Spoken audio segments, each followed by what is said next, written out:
नमस्कार. आपण आत्ता आलो आहोत खंबाटकी टनल रोडवरती. या ठिकाणी रविवारी जी वाहतूक जामचं कारण होतं खड्डे पडल्यामुळे या ठिकाणी खड्डे भरलेले आहेत. एकच लेन चालू आहे. या ठिकाणी 2 लेन आहेत राष्ट्रीय महामार्गावरती.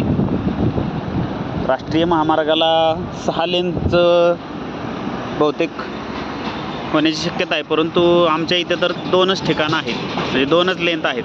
आपण पाहू शकता एकच लेन चालू ठेवल्यामुळे वाहतूक थोडीफार व चांगल्याच पद्धतीने खोळंबीत झालेली आहे.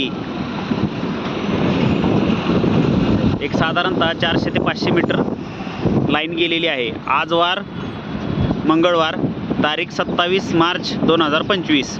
वेळ संध्याकाळचे 5:30 वाजलेले आहेत. आपण पाहू शकताय